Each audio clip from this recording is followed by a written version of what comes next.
Welcome students, welcome to AIR Gurukul. My name is Rohit Srivastava और इस session में हम लोग एरर्स इन मेजरमेंट स्टार्ट करेंगे। तो एरर्स क्या होते हैं पहले उन्हें समझते हैं। देखो, किसी भी फिजिकल क्वांटिटी को जब भी मेजर किया जाता है तो जब भी डिफरेंस आता है between actual value and the measured value, actual value जो होनी चाहिए और जो मेजर की है तुमने, उनमें कुछ ना कुछ डिफरेंस हमेशा आता है। कभी कभी नहीं आता है, वो बहुत रेयर केसेस, लेकिन एक्चुअली में in in practical cases, in reality there is always an error, always a difference. और उसी डिफरेंस को क्या कहते हैं? एरर कहते हैं, बिटवीन एक्चुअल और मेजर्ड वैल्यू के बीच में, राइट? अच्छा, अब हमें ये समझना होगा कि टाइप्स ऑफ एरर्स क्या क्या होते हैं। तो देखो, तीन प्रकार के एरर्स होते हैं। एक होता है सिस्टमैटिक एरर, ठीक है, इसको समझते हैं। और दूसरा होता है रैंडम एरर, जिसको हम लोग अगले स्लाइड में समझेंगे। और एक लास्ट होता है लीस्ट काउंट एरर, ठीक है। तो पहले समझते हैं सिस्टमैटिक एरर क्या होता है। अब देखो, जब भी कंसिस्टेंट और रिपीटेबल डिविएशंस होते हैं from the true value, they affect measurements in predictable way, ठीक है। प्रेडिक्टेबल क्योंकि रिपीटेबल है। ये डिविएशंस कैसे हो रहे हैं? ट्रू वैल्यू से रिपीटेबल, यानी बार बार रिपीट हो रहे हैं। और कंसिस्टेंट होते हैं, कंसिस्टेंटली होते हैं, बार बार रिपीट होते हैं, तो ये प्रिडिक्ट किए जा सकते हैं, ठीक है। तो इसीलिए इनको सिस्टमैटिक कहा गया। अब इनके कारण क्या क्या हैं, कॉजेस समझ लो। पहला कॉज तो ये होता है इंस्ट्रूमेंटल एरर। अब अगर तुम कोई भी इंस्ट्रूमेंट यूज करो, लेट्स सपोज सिंपल सा रूलर या स्केल तुम जो अपने ज्योमेट्री बॉक्स में यूज करते हो, उसी को ले लो। या फिर कोई अच्छा इंस्ट्रूमेंट ले लो, वर्नियर कैलिपर्स या स्क्रू गॉज टाइप। उन केसेस में भी ऐसे एरर्स मिल सकते हैं, सिस्टमैटिक जिन्हें कहते हैं। वो एरर्स इंस्ट्रूमेंटल बेस्ड होते हैं। क्यों? क्योंकि अगर मान लो उस इंस्ट्रूमेंट का डिजाइन इम्परफेक्ट हो और या फिर उसकी कैलिब्रेशन जो है वो थोड़ी सी गलत की गई हो, तो हमें वैसे केसेस में सिस्टमैटिक एरर मिल सकता है। जैसे कि वर्ण स्केल हो, टूटी टूटी स्केल हो, या फट गई हो, कोने से छिल गई हो, या फिर जीरो एरर आ रहा हो। अच्छा, जीरो एरर क्या होता है? कोई जैसे तुम फॉर एग्जांपल वर्नियर कैलिपर, अगर तुमने थोड़ा बहुत पढ़ा हुआ है, तो वर्नियर कैलिपर में दो स्केल होते हैं, एक मेन स्केल और एक स्लाइडिंग स्केल, वर्नियर स्केल जिसे कहते हैं।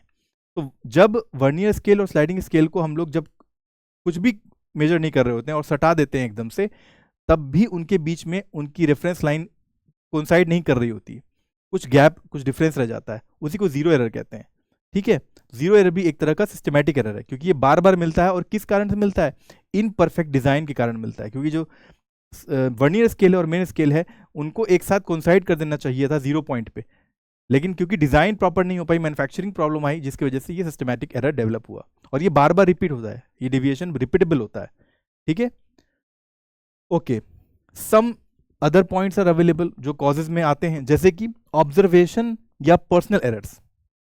अब क्योंकि कोई भी ह्यूमन उसको मेजर कर रहा है, तो ह्यूमन एरर भी होने की चांसेस होती हैं उतनी ही। क्योंकि जब भी मेजर करते हो तो ऑब्जर्व करने में कई एरर आ सकते हैं, जैसे कि ऑब्जर्वर्स बायस या केयरलेसनेस।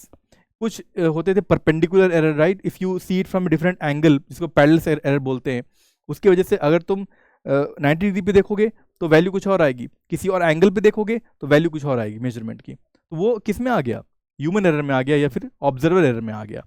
इसमें केयरलेसनेस भी काउंट होती है, ठीक है। और इम्प्रॉपर टेक्निक से अगर तुम देख रहे हो तो, ठीक है। और थर्ड पॉइंट होता है इन्वायरमेंटल एरर। इन्वायरमेंट के कारण भी ऐसे एरर डेवलप होते हैं, जिसे सिस्टमैटिक कहते हैं। क्यों?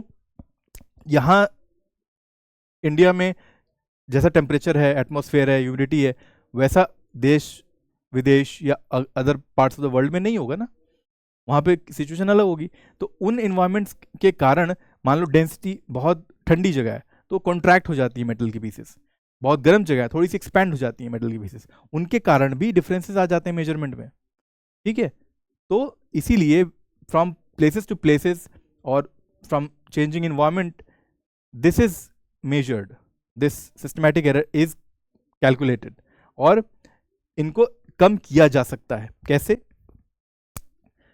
अगर हमें कॉजेज पता हैं तो हम लोग इनको करेक्ट या मिनिमाइज कर सकते हैं। कॉजेज मालूम होनी चाहिए, ठीक है। या वो इन्वायरमेंट के कारण हो रही हैं, या फिर वो ऑब्जर्वेशन के कारण हो रही हैं, या फिर कोई मैन्युफैक्चरिंग डिफेक्ट है।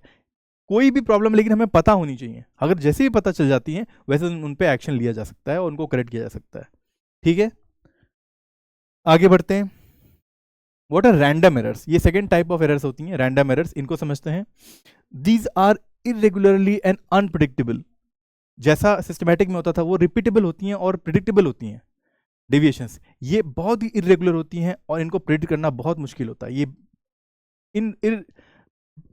अनप्रिडिक्टेबल होती हैं। ठीक है, देखो, even when repetitions are made under the same conditions, अगर हमने बार बार रिपीटिशन करके उनका मेजरमेंट लिया तब भी इनमें कोई ना कोई इरेगुलरिटी आती है, वो बार बार कंसिस्टेंट नहीं रहती। ठीक है, अगर हमने कई सारे मेजरमेंट ले लिए तो भी 10, 20, 15 के बाद भी उनमें डिफरेंसेस आते रहते हैं, इरेगुलरिटीज आती रहती हैं। ठीक है, देखो कैरेक्टरिस्टिक्स क्या होती है इनकी। दे आर अनप्रिडिक्टेबल, पहली point, in sign and magnitude. They arise from uncontrolled tiny variations in experimental setup. Experimental setup में ही कोई ना कोई टाइनी वेरिएशंस आने के कारण ये रैंडम एरर आती हैं, इसीलिए इसका नाम भी रैंडम पड़ा। रैंडम एरर्स अफेक्ट प्रिसीजन, ठीक है, and are usually reduced by, अच्छा इनको अगेन रिपीटेटिव मेजरमेंट्स के बाद इनको रिड्यूस किया जा सकता है। हालांकि इरेगुलर होती हैं ये, लेकिन जितनी ज़्यादा नंबर ऑफ रिपीटेशंस की जाएंगी, मेजरमेंट ली जाएंगी, उनकी वैल्यू ऑफ एरर कम हो जाएगी। ठीक है, और एक और होता है एवरेजिंग।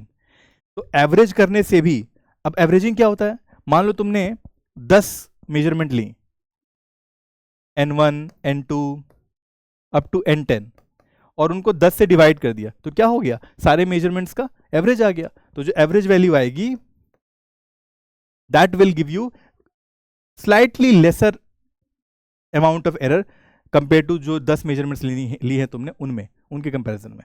ठीक है, आगे बढ़ते हैं।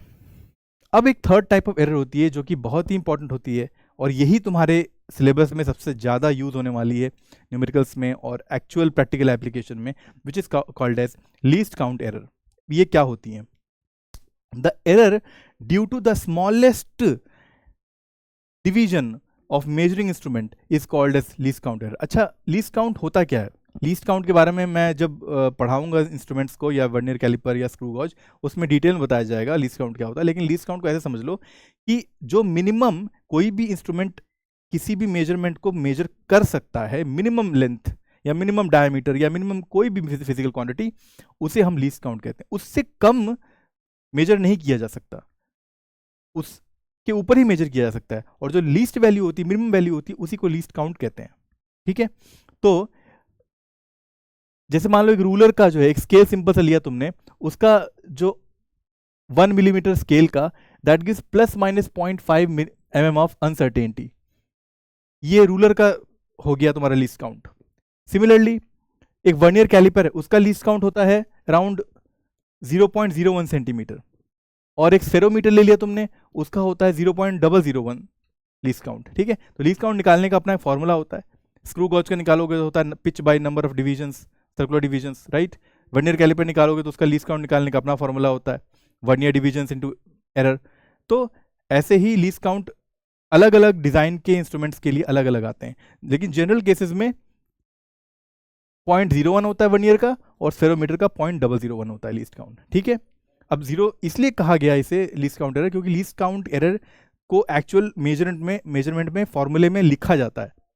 ठीक है, और लीस्ट काउंट के बिना तुम कोई भी एक्यूरेट वैल्यू नहीं निकाल सकते। ऑब्जर्व रीडिंग के साथ जो एक्चुअल रीडिंग चाहिए हमें, वो लीस्ट काउंट के बिना नहीं पॉसिबल है। This is the most important one. ठीक है, तो this is how we come to the ending of this session, जिसमें हमने बेसिक इंट्रोडक्शन बात की एरर्स की, एरर्स के टाइप्स की, और अगले सेशन में हम लोग एरर एनालिसिस चर्चा करेंगे, जिसमें हम लोग एडिशन, सब्ट्रैक्शन और डिवीजन मल्टीप्लिकेशन में एरर कैसे लगता है, पावर जब रेज होती है तब एरर कैसा लगता है, उसे डिस्कस करेंगे। Until then, keep learning and keep having fun with physics. Thank you very much.